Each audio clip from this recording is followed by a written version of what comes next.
So let's start with a deep dive on these fresh new tariffs levied by the Trump administration. Canada, Mexico, China, all impacted by this, and it's sparking fears of a trade war that ultimately will have an impact on the price of what you pay for goods. Global markets are on edge as imports from Canada and Mexico are now to be taxed at 25%. Tariffs on Chinese imports have doubled to 20%. And in response, China and Canada have retaliated with their own tariffs on U.S. goods, and Mexico is vowing to do the same come Sunday. Let's bring in CBS News senior White House and political correspondent Ed O'Keefe. Ed, we just heard from the Mexican president this morning saying that she is cooperating with the U.S. on things like narcotics and counterterrorism. She's vowing to respond economically Sunday. How is the president justifying these tariffs? Some are describing them as a punishment. And the Mexican president saying she hopes to speak with President Trump on Thursday. We are waiting formal confirmation from the White House that there may be such a conversation. Look, we are in essence in the middle of a trade war now between these four countries, essentially started by the United States, and now we're anticipating retaliation that is essentially going to lead to higher prices overall on goods coming from Canada and goods coming from China, and if Mexico makes good on it, goods coming from Mexico as well, unless the United States suddenly backs off. Remember, these kinds of disputes can be temporary, they can last a while, and they can be retaliated against again. So we start it, Canada retaliates, we could retaliate, and it could keep going like that for a while. We'll have to wait and see. But the president insisting that this is something that has to happen. He casts it, his administration likes to cast it in part as a war on drugs because of the concern about the illegal shipment of fentanyl into the United States, certainly most of it coming from Mexico, in some cases by way of parts of fentanyl produced in Canada, or in China, forgive me, China. Canada then has just a minuscule amount, comparably, that comes in from the north into the United States. The president trying, again, casting this as if you don't work on helping us fight the drug problem, we're going to continue to retaliate with these tariffs. And we've seen some progress, certainly, on the Mexican side of the border, the Canadians insisting that they have amped up their border security and anti-drug operations as well in the last month or so. But regardless, it's now underway, and we're going to watch today, Errol, among other things, to see how the markets react to this, because that is a gauge that the president is quite sensitive to, in part because he likes to track it, and because a lot of the people around him or close to him that phone into him are also, of course, invested heavily in the stock market. Yeah, we're looking at the Dow Jones pulling back 600 points this morning already. Ed, there's another way in which President Trump is pulling economic levers to get what he wants from other nations. The Trump administration now freezing aid to Ukraine. Walk us through this decision and how it's working. Well, so let's remember that there's about $3.85 billion left in what's called presidential drawdown authority, or money a president can tap to spend on Ukraine's defense. That's left over from the Biden years. All but $385 billion of the authority has been spent. No new money has been spent by the Trump administration since he took office on January 20th. So in essence, what he's now declaring has already sort of been policy for the last month plus anyway, and that he's not authorizing anything new. A lot of the money that was authorized by President Biden is still in essence being spent, and things are still being delivered. And there's been some indication from the Ukrainians that they've got about 6 months worth of supply before they really start running into shortages. And so conceivably, again, another potentially temporary problem. If you were to see a resumption of talks between the United States and Ukraine, which of course the president says only happens if Zelensky somehow signals remorse or apology for what happened last Friday here at the White House, then conceivably he could turn the spigot back on. And then, of course, you have the Europeans working towards coming up with a new defense pact that would also assist Ukraine. But, of course, they want to do that in concert with the United States. So a lot there to be sorted out as well.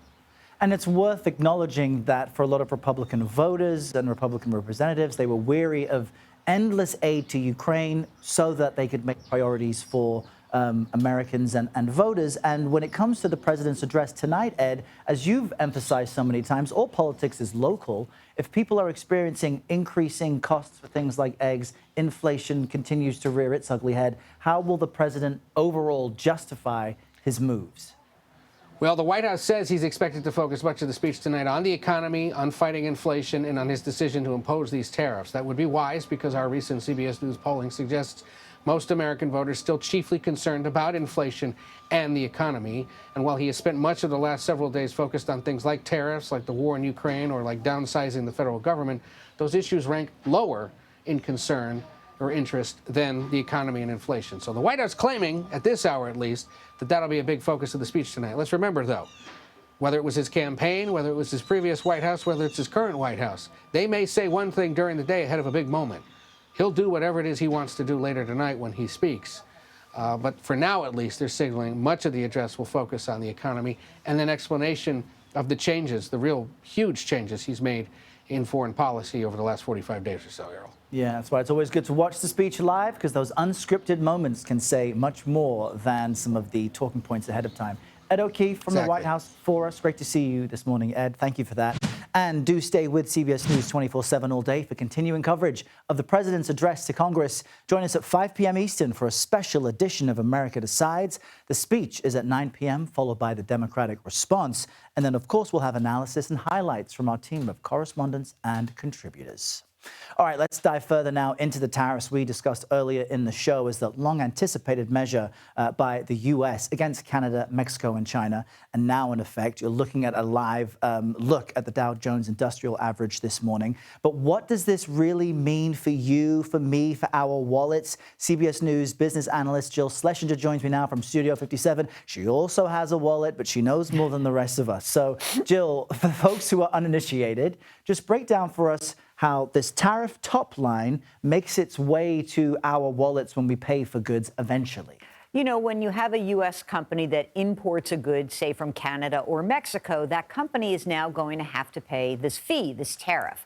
And what normally will happen, this is what happened when we had the last round of tariffs, is that the company will pass along either all of that fee to the consumers or part of it.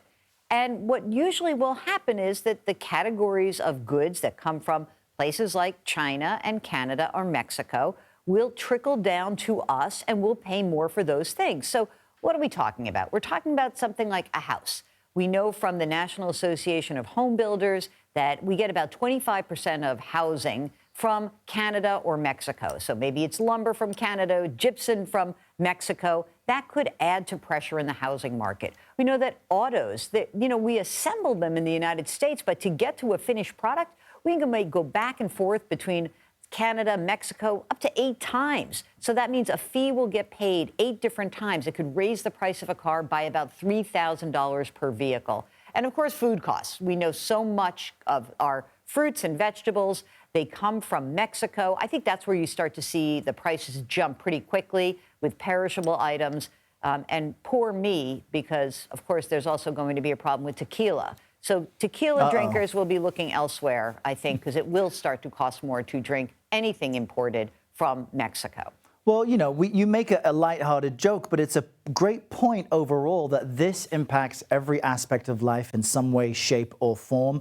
We noted that, Wall Street pulled back yesterday and this morning on news of this hitting. But what is the short and long-term impact? Are we likely to see greater costs down the line rather than anything happening this week? Well, I'm not sure we'll see anything this week except that stock market volatility, that big down day yesterday and down today. I think what we're likely to see is that prices will drift higher. We could see the inflation rate move from around 3% to, say, 3.5%, maybe even 4% if these tariffs stay in place for a really long period of time. Now, of course, nobody wants that, but we're not going back to the worst of the COVID inflation spike where we had 9% annual inflation. I also think that people have to understand that these tariffs could slow down growth.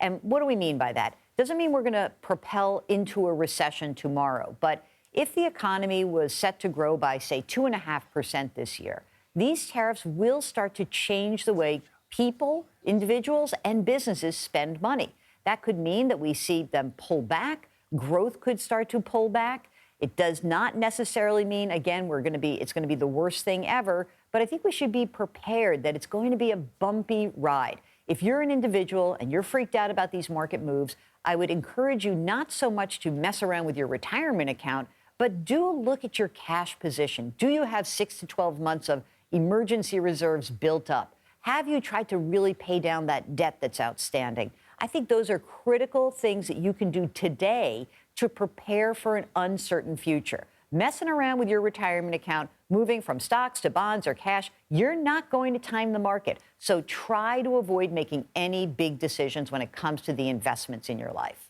Yeah, so important to separate the emotion you may accurately feel from the realities and the fundamentals. Jill Schlesinger, always great to chat with you. Thank you very much. Sure. As we've mentioned, Canada is already responding to President Trump's tariffs on the country with retaliatory tariffs of its own. And this as business owners on both sides of the northern border are really bracing for what's next, as Jill alluded to there. Let's bring in CBS News national correspondent Lana Zak. She is in Windsor, Ontario, in Canada for us. Lana, great to have you in the focal point of one side of this trade war. What are Canadians telling you about how they see this economic battle? They're devastated. They thought that the United States and Canada were on the same team. Look, just over my shoulder here, this is the Ambassador Bridge, Errol. 2.3 million trucks pass over this bridge between the United States here in Windsor and Detroit, just over the border there. And it has been a border that has been built on cooperation. And I spoke with the CEO of Laval Manufacturing, John Azzopardi, yesterday, and he told me more about how he's feeling. Take a listen. What I would say is that it feels similar to what I would describe as a funeral. Most people say, well, that seems very eerie and odd considering this is a trade negotiation. But you have to understand that for many years, we've done everything we could to make the relationship between us and the United States grow. We've invested in each other's economies. Most of us have family on both sides of the border. Some of us have the most fondest memories on the other side of the border. So to hear that we're putting this impediment between our two countries, it seems like a wedge, and I can only describe it like losing a family member, or somebody with, a loved one. And he went on to explain that it isn't just a one-time tariff of 25%, especially now that those tariffs look to become reciprocal between Canada and the United States. He described that in his manufacturing process, he imports U.S. steel. So those trucks come over the border with U.S. steel.